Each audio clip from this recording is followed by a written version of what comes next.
Hi everyone, I'm back to read the next chapter, chapter 3 of our book, Meet Josefina from 1824. And this is chapter 3 called A Gift for Tia Dolores. Stand still, Josefina, said Francisca. She was slowly and carefully brushing Josefina's hair with a brush made out of stiff grasses. Abuelito had brought all four sisters beautiful blue silk hair ribbons. Francisca had put herself in charge of tying them for Francisca and Clara. Josefina fidgeted. She was grateful to Francisca, but she wished she'd hurry up.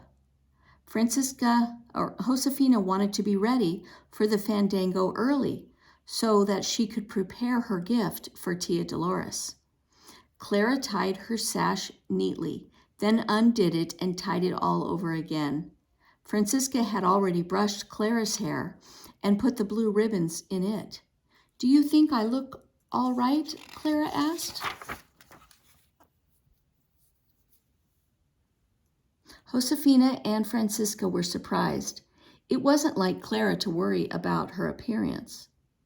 Josefina was afraid Francisca might say something unkind. She was glad when Francisca looked at Clara for a moment and then said seriously, "You look very pretty.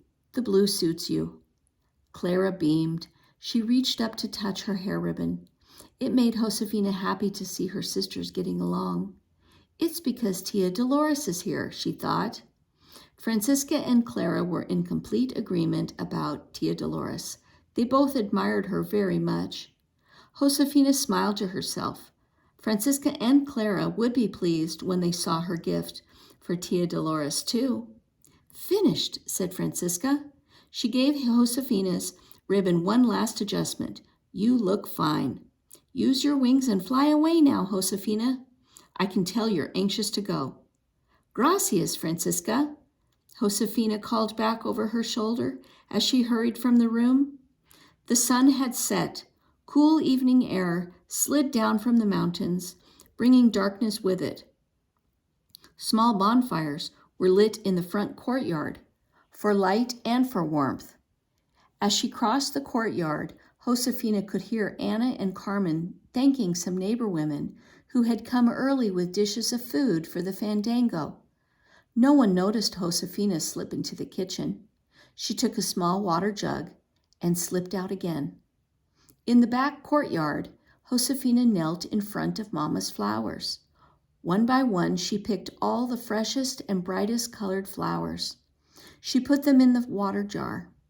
Josefina was careful to break the flowers off near the ground so that the stems were long, but she didn't disturb the roots. There were not very many flowers, so Josefina had to pick almost all of them in order to have a bouquet anywhere near big enough and beautiful enough to give Tia Dolores. The corner looked bare when she was through. "It's all right," she told herself. "Mama would approve. After all, Tia Dolores was the one who sent Mama for the seeds. So Tia Dolores should be the one to enjoy the flowers. They should be a gift for her." Josefina straightened the flowers in the water jar. The bouquet looked scrawny somehow. So Josefina slipped the blue ribbon out of her hair and tied it around the flowers in a big bow. "There," she thought with satisfaction. "That looks much better." She wanted the bouquet to be a surprise for everyone, so she looked around for a place to hide it.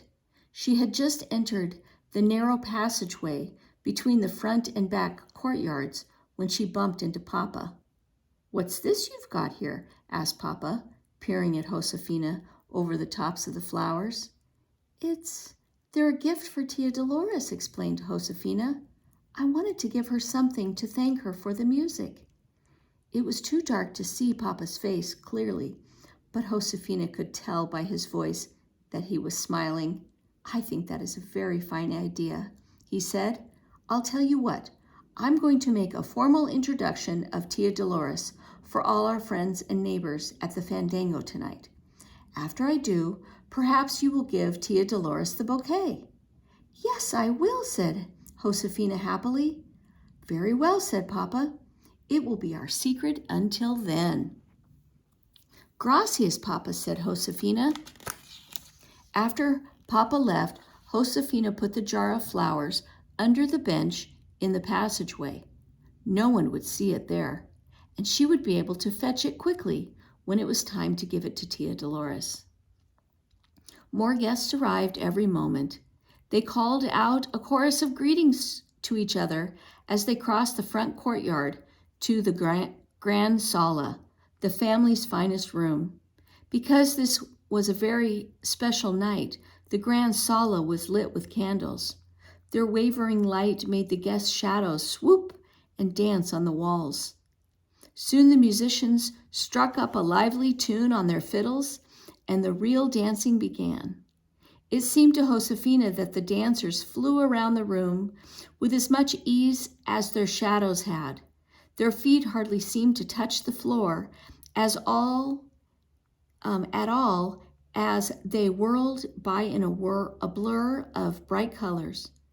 No one whirled faster than Francisca. No one looked happier or more beautiful. The candlelight, her dark curly hair, seemed to shine like the black stone in the stream. And Josefina was glad to see Anna had put her responsibilities aside for a while and was dancing with her husband, Tomas. All around the sides of the grand sala, older ladies sat holding babies on their laps so that the babies' young mothers could dance. The old ladies clapped the babies' hands in time to the music. Josefina and Clara were still too young to be allowed to dance, so they stood outside in the courtyard and leaned on the windowsill, looking in at the dancers. Josefina's feet danced along to the music. It was impossible to be still.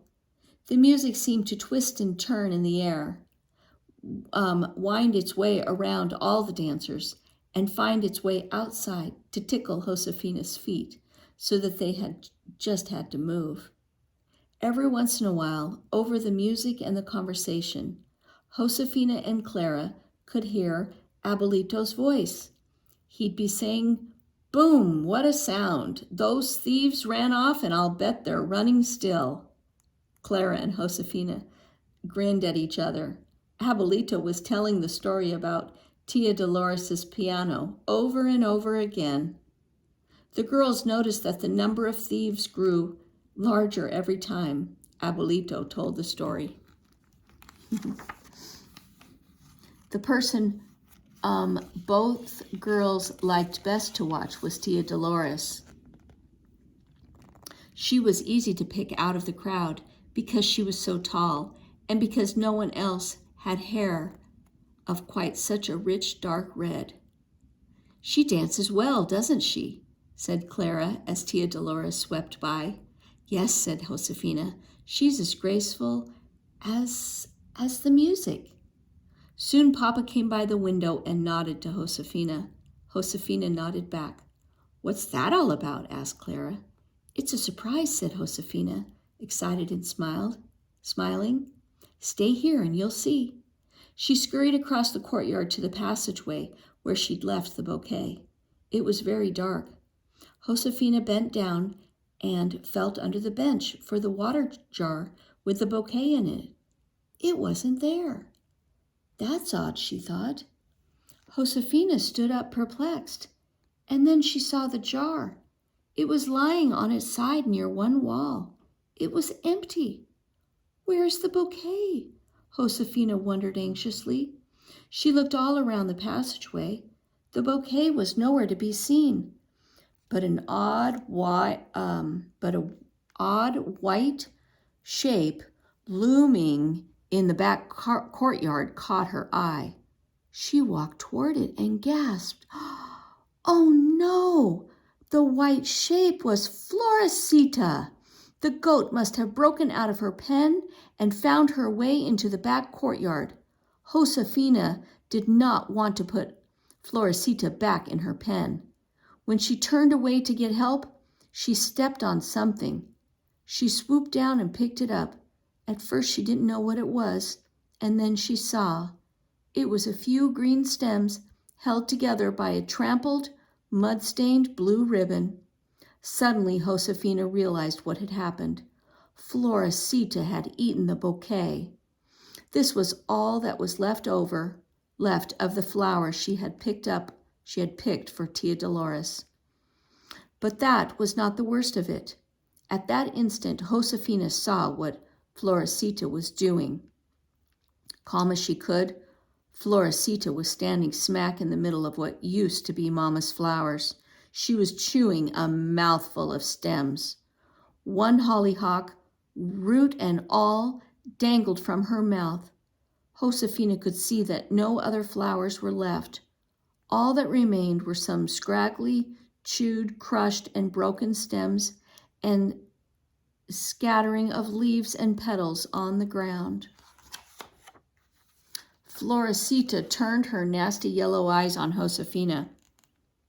The goat looked very satisfied with herself. Josefina was furious. "Floresita," she hissed in a furious whisper, "you awful, awful animal, you ruined everything." Josefina was so angry she forgot to be afraid of Floresita. She marched right up to the goat and yanked the hollyhock out of her mouth. Floresita looked surprised. She looked even more surprised when Josefina swatted on her back with her stem, saying, "How could you? You ate the bouquet and you killed Mama's flowers.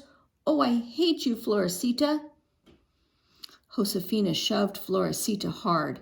Then she took hold of one of Floresita's fearsome horns and pulled with all her strength.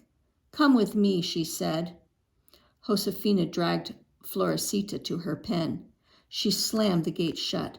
"I hate you, Floresita," she said again. "I'll hate you forever." Josefina ran all the way back to the bench in the passageway and slumped down on it. There was nothing to be done. She looked at the dirty blue ribbon and the chewed stems wilting in her hand, and she fought back tears of disappointment. "Josefina," a voice said, "what are you doing here in the darkness?" Josefina looked up. She saw Tia Dolores coming toward her. Josefina could hardly talk. She showed the sad-looking stems to Tia Dolores. "This was a bouquet for you," she said in a shaky voice, "but our goat Floresita found it and ate it, and she killed Mama's flowers too." "Ah," said Tia Dolores. She sat next to Josefina on the bench. Slowly, Josefina explained, "I wanted to give you a gift to thank you for the piano music," she said. "So I picked all the best flowers. I tied my new hair ribbon around them. The flowers were so pretty. They grew from the seeds you sent Mama. I've been watering them since Mama died, because I know she loved them. Now there are none left. There will never be any more. The flowers are dead." Tia Dolores was a good listener. She sat still and gave Josefina her full attention. Neither one of them noticed the noise and laughter coming from the grand sala. The fandango seemed far away. And when Josefina was finished explaining, Tia Dolores said, "Show me your Mama's flowers."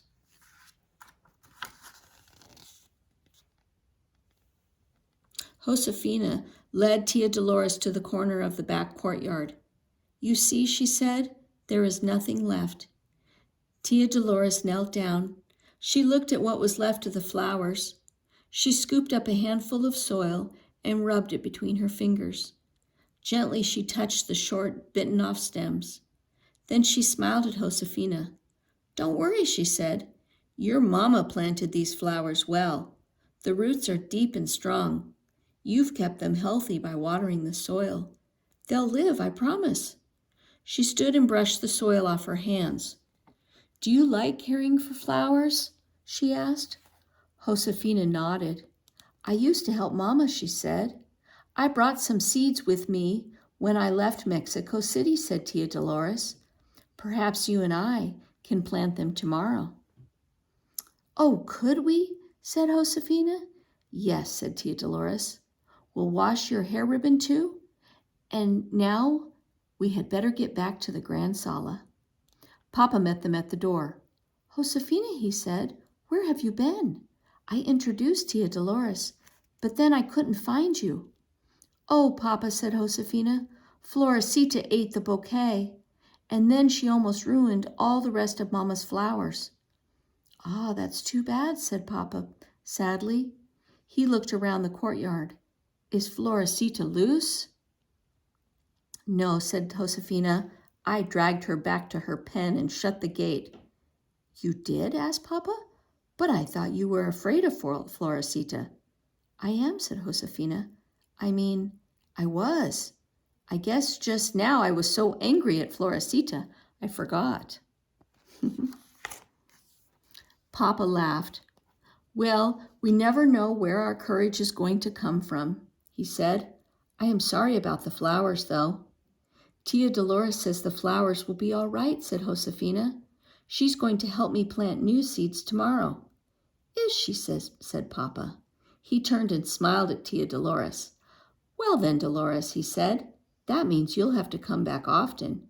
You'll have to visit us to see how the flowers are coming along. I will, said Tia Dolores, God willing. Come inside and have something to eat now, said Papa. Anna would never forgive us if we didn't enjoy the food she's prepared. Josefina followed Papa and Tia Dolores into the grand sala. She grinned to herself. I guess the caravan didn't need to bring me the courage to stand up to Florecita after all, she thought. It turns out I already had it. But I might never have found it if I hadn't picked a bouquet for Tia Dolores. An idea danced through Josefina's head just then. As quick as flicker of starlight on water, the idea appeared and disappeared. But it was an idea that would come again and again all the rest of the night and through the next day, until it grew from an idea into a heartfelt hope. Okay, and that is the end of chapter 3 in our story, Meet Josefina, and next time we'll read chapter 4.